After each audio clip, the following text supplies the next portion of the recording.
Hi, how are you? Welcome to Gold Nugget, JAW_success. This is your first time to the channel. Let me welcome you. If you have already subscribed, let me thank you for joining me on this growth path. Today, my nugget is expect the bump. Now, I was asked the question, why is it that you are always so lively, joviant, and you just remain so happy? You're singing all the time. It's as if everything is going perfect. And my response to the individual was, no, I don't see myself in that light. I am not always happy, jovial and just carefree. And the person said, have you ever seen yourself? How is it that you're like that?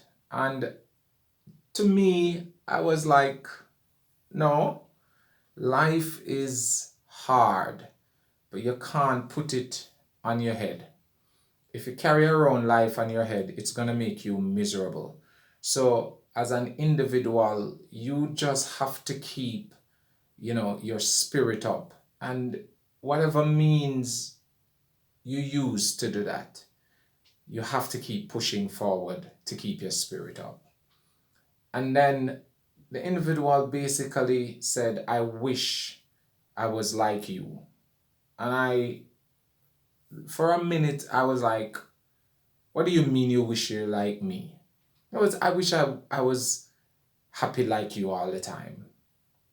And then the person asked a question that for a moment I had to think about.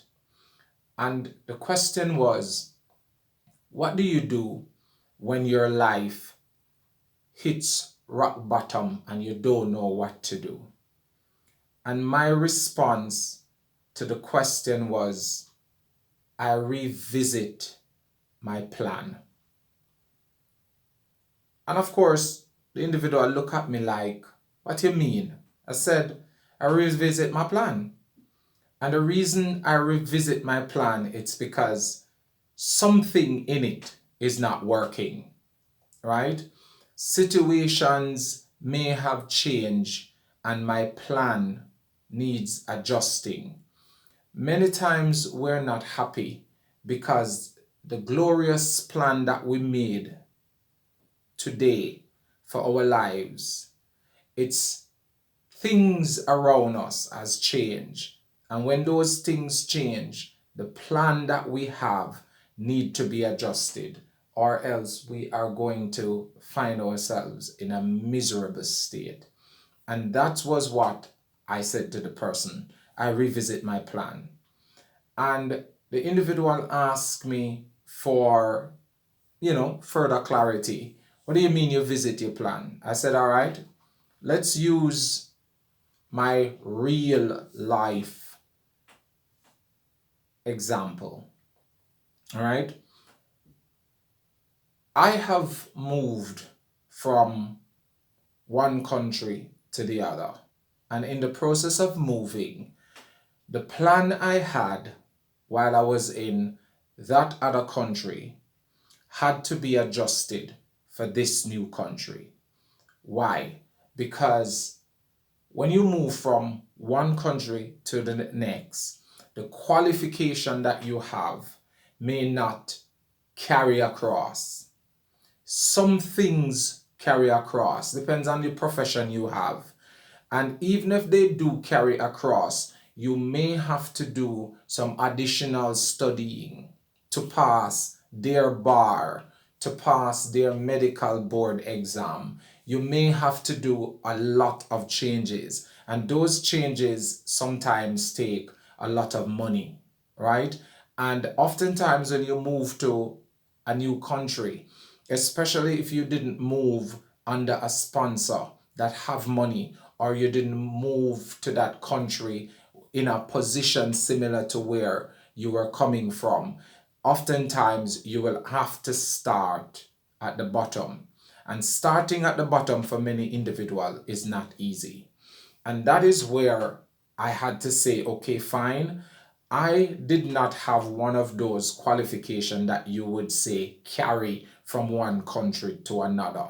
Because, yeah, you do business in Jamaica, but when you get to the United States, to Canada, to England, or which other first world countries of the world, they will treat your same degree, which probably is comparable to any degree in that country, or to some degree, some instances, the standard of study or the rigor of the study that you have got to go through to pass into your country is somewhat harder than what you would have to pass in the new country, but yet still they do not classify you as being qualified in that country, so you will have to start over.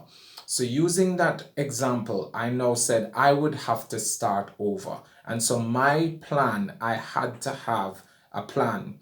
5 years, this is how I plan it out. I plan it, said, okay, in the first year, this is what I'm going to do. I'm going to seek to get a job. Second year, I'm going to seek to get me a job that pays me a little bit more than the first job. Third year, I'm going to seek to start to work, whether it be on my qualification, to get my degree on par with that which exists in the new country, or I am going to seek to start some form of, whether it be business or whatever it be. So that's the plan. So after 4 years, then I should be able to say, okay, this is what I've accomplished in the first year. This is what I've accomplished in the second year. And this is what I've accomplished in the third year, and so on and so forth. Okay? If you don't have that kind of structure to yourselves, what will happen is that you will become depressed and miserable with where you are, where you have to start from, who is around you, and the situation.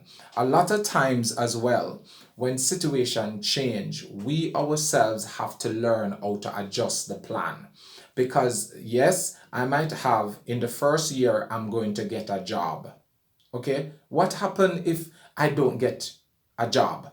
Or what happened if I don't get a job that pays me sufficiently that I can live, to pay certain other expenses? What is going to happen to me?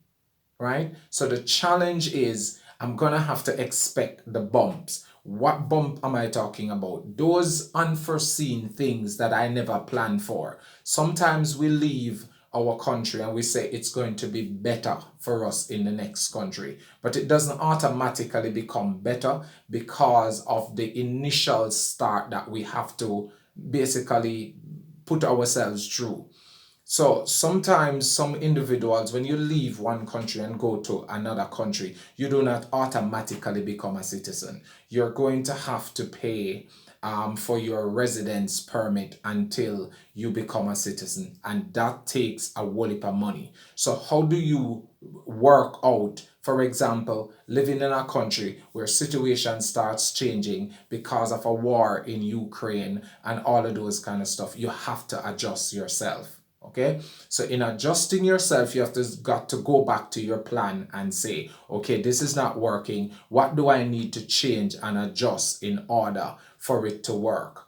Sometimes what we have to do as well is be patient with ourselves when others are not patient with us, because sometimes we become miserable with ourselves because other persons around us are miserable and we can't seem to figure it out for ourselves, much less figure it out for them.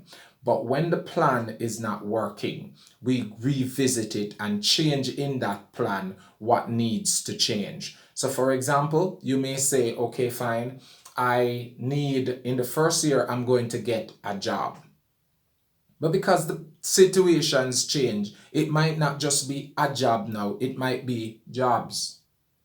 The first year, you might say, boy, okay, I'm going to have to find a job, when in the next instance, it's not a job that you're going to have to find. You're going to actually have to find a way to go back to school right away.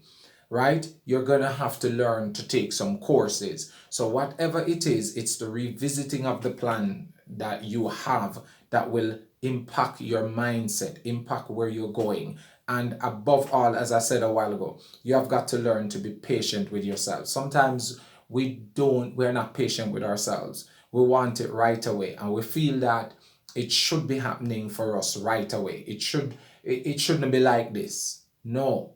Sometimes it is like this, and it will be like this for a long time, but we're got to have to stick to it. This is where I want to zero in on one of the central points for this nugget. We're going to have to learn, even though we're adjusting the plan, we are also sticking to the plan. Because if 1 year ago this plan could work, what makes it impossible now? Something probably have changed, whether it be our health, the finances of others around us, whether it be, the situation where others don't, doors are not opening as we expect them to open. But whatever it is, we're now going to have to say, all right, fine, I'm going to stick to it. Yes, sometimes there are some plans that we make, we don't see the end result of everything. And somewhere in the middle of executing a plan, we realize that it's not right. And we may have to abandon it, but we can't just throw it out through the door until we have come up with a more suitable route. So it's not always dashing away the plan or throwing away the plan, as some would say. Sometimes it's adjusting this plan, sticking with it until we can go to the next position that we want to be in. As they would say back in Jamaica, we stay and we suck salt through wooden spoon until we can get to the next position. So that's how it works. Whenever you feel so depressed with yourself, revisit your plan. Look at what has changed. Look at what becomes the bump in your situation. Deal with that bump, address the situation. None of us could have predicted the inflation that we're under. None of us could predict, for example, 2 years ago, COVID. None of us could predict those things. So for those eventualities or events that we could not foresee that show up and show things as it were a monkey wrench in our wheel, we're going to have to stop, pull over, take off that wheel, replace it with something else, and move forward. If we're not able to do that, trust me, we're going to be depressed. So expect the bump, expect the thing to challenge you, expect things to change. And this is another part of what I want to zero in on this nugget as well. Some of us expect nothing to change, and so we don't have any form of contingency. This is how I expected it to go. It's a perfect plan. It will always work. No, even perfect plans need adjustment. And those adjustments comes down to what we call the alternative, the contingencies. We've got to have a backup. And that backup comes into view when we can now say, okay, this is what not is working, so I'm going to throw this out and I'm going to bring this in. What are you going to bring in into your situation, into your circumstances to make your life a little less stressful? Every now and then, when I look at my 5 year plan, I say to myself, this is not working. So I need to now do this. I need to now stress this point. And as I said before, sometimes we stress out ourselves because others are stressing us out and we can't keep focus. But if you can keep focus, keep drilling down, keep pushing yourself, keep challenging yourself, keep rolling with the punches, as it were, you will get better. This is JAW saying to you, by all means necessary, create a way out, because in the end, it will get better if you focus on what you're going after and keep moving ahead. When you get depressed, look back at the plan, see what is not working, adjust that, throw out certain things, ask two people two questions, say, how did you get this done? How did you do that? And find out if you can learn something from them and tweak your plan. But by all means, don't allow life to get you so depressed that you don't know what to do. I wrote something the other day that says, Every now and then, we're going to have to look out in the darkness. But there are other times when we're going to have to face the darkness and get up and walk out into it. And don't let the darkness scare you, because oftentimes the times when you're going to look out into the darkness and don't move, it's far less than the times when you will have to face the darkness and move off into it. God bless you. Bye.